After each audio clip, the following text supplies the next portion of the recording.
My name is Paula Williams, and it's good to be back in Cape Town after a while. Today, the Minister in the Presidency, Minister Gungubele, will be taking South Africans through of what transpired from the Cabinet that was held yesterday.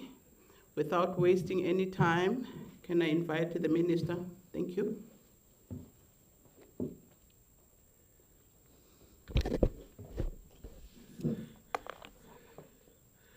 Thank you very much, DG Williams. Good morning, ladies and gentlemen of various media houses, even those who are freelancing. Thank you, as always, in responding promptly for this exercise. The statement from the Cabinet is as follows. First, we deal with the economy. The Cabinet has welcomed the recent positive developments in the country's interventions aimed at stimulating economic growth.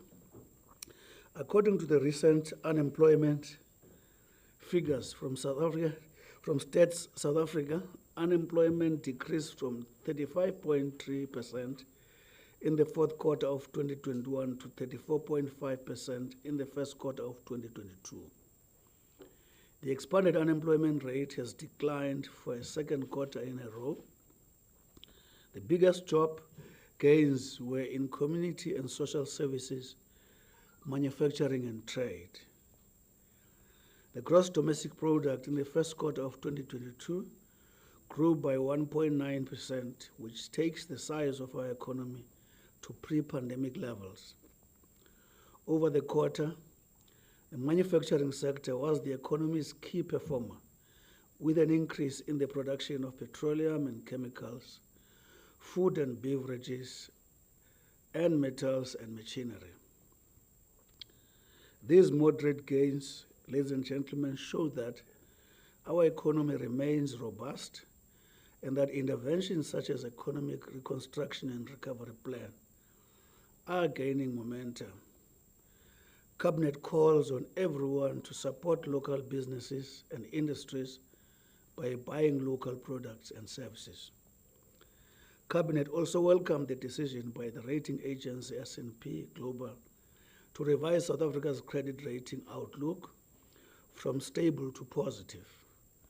Rating agencies also affirmed the long-term foreign and local currency debt ratings at BB- and BB respectively. On the cost of living, the coronavirus disease pandemic and the ongoing global conflict have had a severe impact on the cost of living worldwide.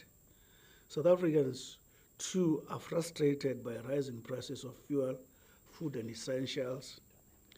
We all need to pull together, help each other, and save our resources in this difficult time. Government is doing everything in its power to provide relief for everyone, especially the poor. Our well-functioning, strong, and independent South African Reserve Bank is helping to shield society from ravages of inflation by keeping it within a narrow target range, well below what many other countries are currently experiencing. Cabinet welcomed the decision by National Treasury to grant an extension of the reduction in the general fuel levy. The general fuel levy was cut by R1.50 a litre for April and May and will be further extended from 1st June to 6th July 2022. Cabinet also welcomed the decision of the Competition Commission to closely monitor prices of essential food items, particularly the provision that businesses should justify their price increases. On the Japan-South Africa Business Forum, Cabinet welcomed the outcome of the recent Japan-South Africa Business Forum, which agreed to an ambitious work program that includes collaboration on green industrialization, electric vehicle technologies, and green hydrogen. The forum also agreed to a virtual roadshow to highlight South African opportunities to more Japanese businesses, skills development in the local auto industry, work streams on manufacturing opportunities, and the exchange of technical experiences. Japan is one of our most important trade partners and a leading investor in a number of South African sectors, ranging from automobiles to advanced mining machinery and from agribusinesses to financial services. Cabinet also welcomed the establishment of the Black Exporters Network by Department of Trade, Industry and Competition to bring together black-owned firms which are currently exporting locally made goods to other parts of the world. The network will enable the sharing of information, experience, and know-how and builds on successes with the Black Industrialist Program. On the energy, our long-term energy security has been given a massive boost following the commercial handover of Unit 4 at Kusile Power Station in Mpumalanga. This handover marks another milestone in Eskom's efforts to stabilize the power system and will add 800 megawatts to the power grid. Cabinet noted that the construction of 4 out of 6 generation units had been completed at the Kusile Power Station project. Cabinet welcomed the addition of new generation capacity to the grid, which was made possible by the decision to allow independent power producers to produce electricity. Government recently signed an agreement to buy 150 megawatts of capacity from a renewable power producer, Skatec ASA. I beg your pardon. I can get water. On the broad-based Black Economic Empowerment Advisory Council, Cabinet welcomed the appointment by President Cyril Ramaphosa of the country's new BBBE Advisory Council. The council comprises a diverse group of people from business, trade unions, community-based organizations, and academia who will be responsible for guiding government on the transformation of the economy. While there has been remarkable progress in reversing apartheid's distortions on the economy, more work will still need to be done in increasing Black management control, upscaling skills development, and broadening procurement to give opportunities to Black women and youth. In the area of foods, ongoing government relief efforts in the provinces affected by the recent devastating floods. I beg your pardon, on the floods, that's the heading. Ongoing government relief efforts in the provinces affected by the recent devastating floods are making a significant impact. Government has prioritized the provision of food, water, and shelter for displaced people and the repair of damaged infrastructure. Extensive work is underway to restore basic services such as water, electricity, sanitation, and waste removal. About 217 million is being used for the upgrading of the informal settlement program aimed at improving the quality of life of informal settlement dwellers. An additional 733 billion has been allocated through the Human Settlement Development Grant to assist in the creation of sustainable integrated human settlements. 733 million, my apology. Cabinet welcomed the humanitarian aid from the state of Qatar in the form of foodstuff, clothing, generators, water purifiers, ventilators, tents, and medical supplies. The donation will benefit over 4,000 citizens temporarily housed in community care centers. Cabinet also welcomed the humanitarian aid from United Arab Emirates in the form of foodstuff and water to assist victims of recent floods. On the launch of Social Development Fund, Cabinet welcomed the launch of Social Employment Fund by the Industrial Development Corporation in partnership with Presidency and the DTIC. The support will provide bridging employment opportunities for up to 50,000 young persons in socially useful work being done in the local communities. The support will include health and community care, food and nutrition support like soup kitchens, promotion of literacy, greening and climate change mitigation programs, as well as youth support initiatives. The fund will support 26 community and not-for-profit enterprises. In the area of crime and corruption, Cabinet welcomed the arrest of several individuals in connection with fraud, money laundering and corruption. These include former high-ranking state and parastatal employees, some of whom face charges relating to the contravention of the Public Finance Management Act. 1999 Act. The arrest, which includes that of a Home Affairs official at the Desmond Tutu Refugee Reception Center in Pretoria, who allegedly accepted a bribe from a foreign national, bear testimony to the fact that no one is above the law and that there is no space for dishonest employees in the public sector. Cabinet also welcomed the progress being made on the extradition of the Gupta brothers, Rajesh and Atul, back to South Africa. Actually, that process of bringing them back is under negotiation. This follows their recent arrest at the Dubai in the UAE after the International Criminal Police Organization, which is Interpol, had issued red notices. The brothers are wanted in South Africa in connection with their alleged role in state capture, including fraud and money laundering. Discussions between law enforcement agencies in the UAE and South Africa on their extradition are underway. Their arrests demonstrate government's determination to fight crime and corruption without fear or favor. These arrests demonstrate that processes and mechanisms are working effectively to hold perpetrators accountable for their heinous actions and ensure that no one is above the law.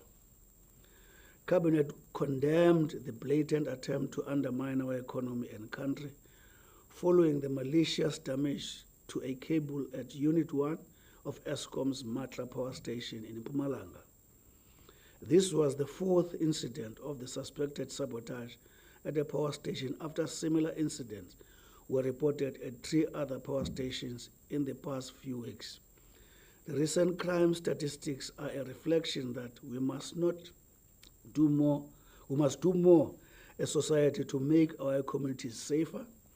This reality reminds us that reducing crime is a societal responsibility and that all of us, including the police, political leaders, communities, families, business people, workers and civil society, should play our part in fighting crime. Cabinet is confident that the additional funds that have been prioritized by the Minister of Police for a number of police stations that have a high number of murders, rapes and other violent crime will help turn the tide and create safer communities for all.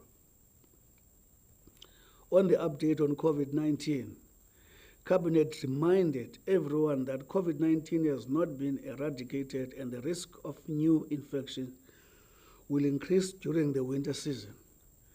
We must continue to take all the necessary precautions to safeguard ourselves and other people. These include washing or sanitizing hands regularly, wearing a mask when indoors, keeping a safe social distance, opening windows for ventilation and vaccination. On the African Union, Cabinet welcomed the declaration, pledges and commitments adopted at the AU Extraordinary Summit on Terrorism and Unconstitutional Changes in Africa held in Malabo, Republic of Equatorial Guinea on Saturday, 28 May this year. African leaders assessed the persistent threats, evaluated current response mechanisms, and committed to strengthening the collective security of member states facing terrorism and violent extremism. On the monkeypox disease, Cabinet assured South Africans that our health authorities are on high alert to monitor and prevent monkeypox disease following its outbreak in several non-endemic countries. Although no positive cases has so far been detected or reported in our country, health authorities in the country continue to monitor the situation very closely. On the cabinet decisions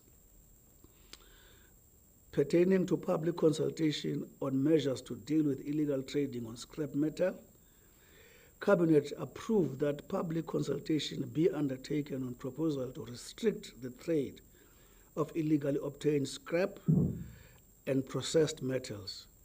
The theft of scrap metal and copper cable from public infrastructure hinders the performance of the economy by imposing enormous costs.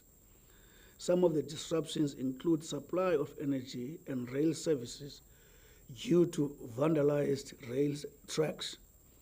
They impose additional transport costs on commuters due to disrupted commuter transport. Vandalized and unsecured electricity cables pose a safety risk to communities, especially children. Cabinet directed that the Department of Trade, Industry and Competition should lead the consultation within a limited period and solicit inputs from the public and relevant sectors on effective measures that government can implement to stop the vandalizing of critical economic infrastructure. Thereafter, Cabinet will pronounce on the approved measures. On the upcoming events, United Nations Partnership for Technology, Peace and International Symposium, South Africa will host this symposium at the Council for Scientific and Industrial Research in Pretoria from Tuesday 21 to February 24, June 22.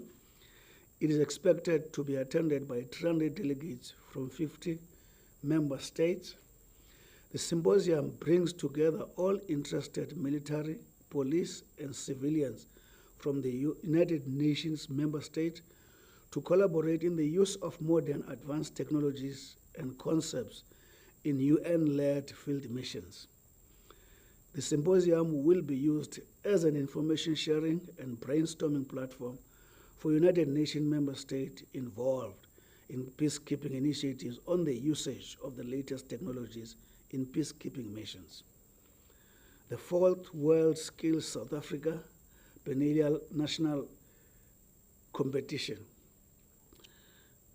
The 4th World Skills South Africa Biennial National Competition is being held at the Inkosi Albert Luthuli International Convention Center in KwaZulu-Natal from 7 to 10 June 2022 under the theme Ratcheting Up the Production of 21st Century Artisans.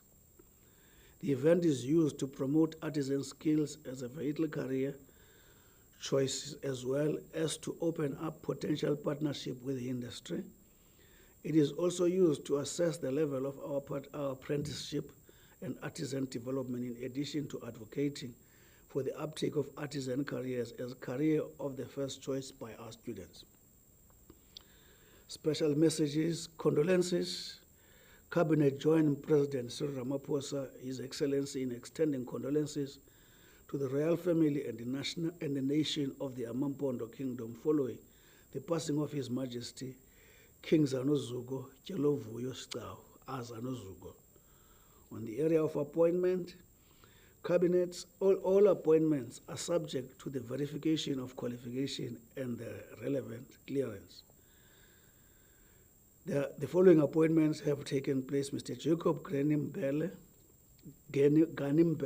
as Director General at the Department of Mineral Resources and Energy, Ms. Phumeza Nwabi Sanotata as Deputy DG, Forest Management at the Department of Forestry, Fisheries and Environment, Ms. Susan Mafaneza Masapu as Chief State Law Advisor in the Department of Justice and Constitutional Development, Ms. Doris Tsepe as Commissioner in the Competition Commission, Dr. Alex Mehapa as full-time Special Advisor to the Acting Minister of Public Service and Administration, Advocate Rams Ramashia as part-time Special Advisor to the Acting Minister of Public Service and Administration.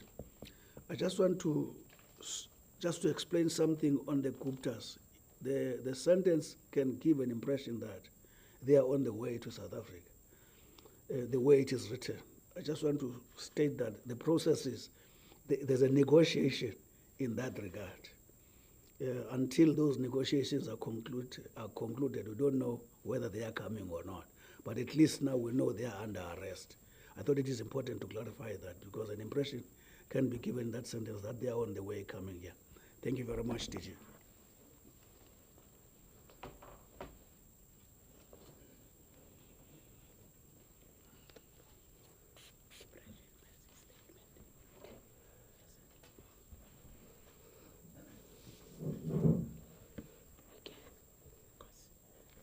Thank you very much, Minister.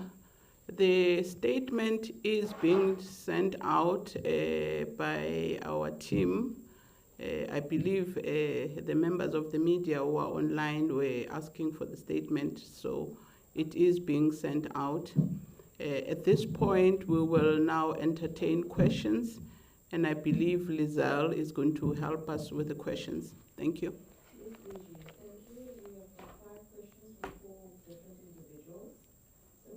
From Jacaranda FM asks, did Cabinet discuss the non-payment of SRD grants from April to May, and if so, what was the conclusion?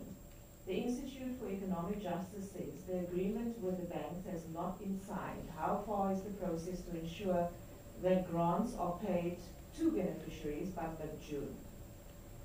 Business Report asks, what is the government's position toward finding new sources of oil in a bid to curb the rise in fuel prices, excluding the reduction of the general fuel levy, because that may not be sustainable long term?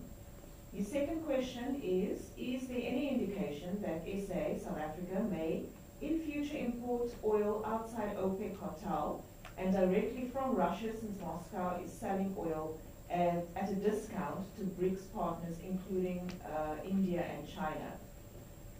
The third individual from Fin24 asks, is Cabinet concerned at all about the inclusion of Progressive Professionals Forum leadership to the Triple BEE Advisory Council due to the organization's ties to Mzwanele Manye and their opposition to National Treasury's intervention on the ill-fated VBS Mutual Bank? And then the last question in this round is from Marvin Charles from News 24. Did the Cabinet discuss the robbery at the President's farm in February 2020, that there was a security breach and the fact that the President's safety was compromised? And what decision did Cabinet take to track the suspects in question? The other questions we will leave over to the second round. Thank you very much. Minister, you have 5.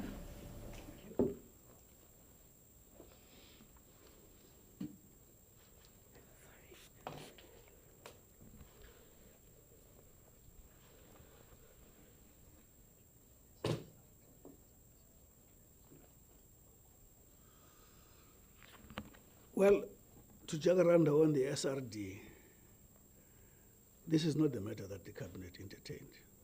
But all I want to confidently say, this government will always fulfill whatever undertaking it has in this regard.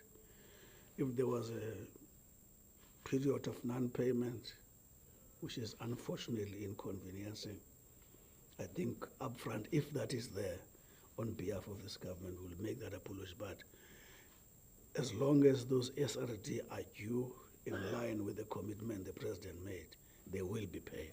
That's the general response I can give on that. On the new sources of oil, I'm sure you will understand, this is a business report, am I right? Yeah. The commitment of this government is to 2050 zero emission on carbon. So everything we do now should always be in line with that. There's a general principle that we are moving away from fossil fuel. All I want to say is that this government will go tirelessly in ensuring that we find best possible offer in as far as energy requirements are concerned in the country. but I wouldn't be specific with which forum are we going to stay in or stay out. But the principle is that everything will be done by the relevant departments, that is Mineral and Energy and Finance, to do everything possible against based on the circumstances that we're confronted with, and the sort of the inflation that this is actually important to our country to get possible offers. How specifically they are going to do that, I would not want to make that comment, but I've got no doubt government is actually spending a sleepless night on that. On the inclusion of the business forum, I think anyone who is in the council is treated in his individual capacity as a business person. A lot of people who are in that council belong in one way or another to different, what to call for. And that forum is going to have its principles on the basis of which it's going to be governed. Whatever you do in that forum, you'll be judged in that. For instance, we have appointed in the Reserve Bank former ANC people who have never disappointed in ensuring that they run the Reserve Bank in line with its principle. And I want to guess that this will be no difference. On the issue of the president, it is correct to say the briefing was done, but there's nothing the covenant, it shouldn't go beyond briefing, because already it's a matter, the matter of the robbery in the president's precinct is under the law enforcement agencies. They are actually investigating the matter. Financial institutions are investigating the matter. And then the approach is that let's leave it to all those institutions until we are clarified what their outcome is going to be. Then we can actually cross that bridge when we reach it. That's all I can say about the president's situation.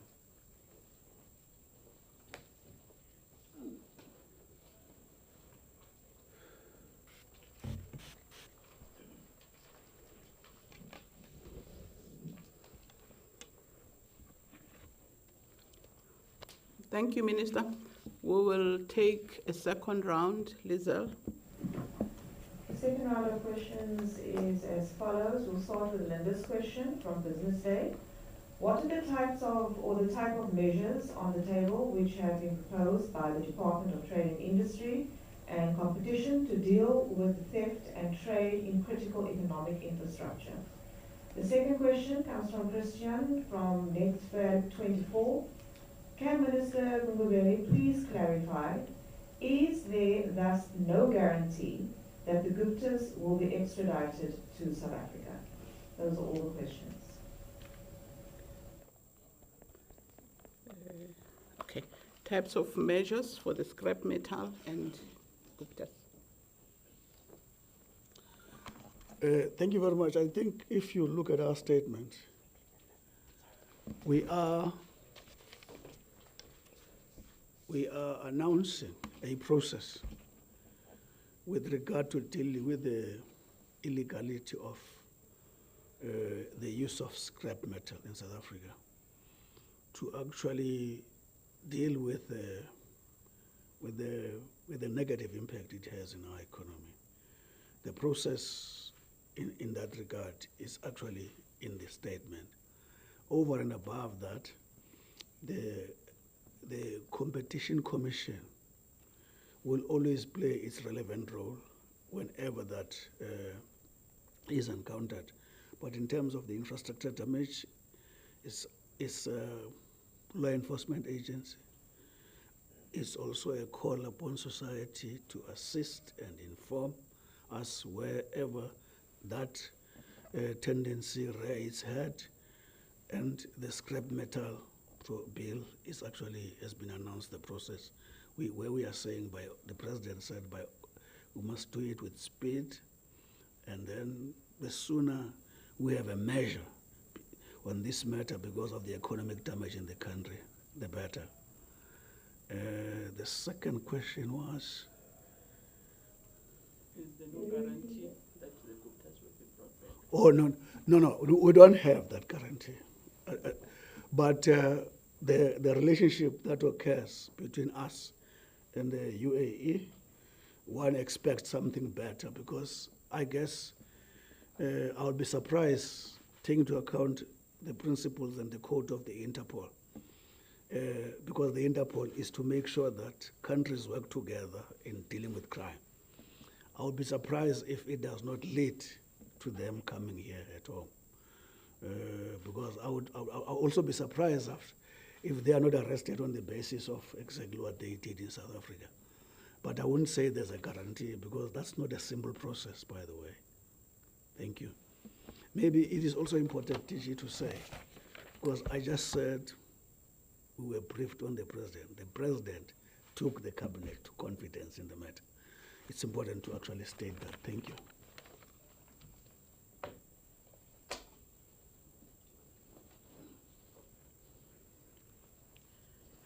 We usually take 2 rounds, but I don't know whether Lizelle has got other burning questions. If Minister agrees, you're fine. Seems like that was the last round. Oh. Yes. Okay. No other questions. Thank you very much, Minister. It appears you were very clear. Let me thank the members of the media until we meet again next time. Thank you.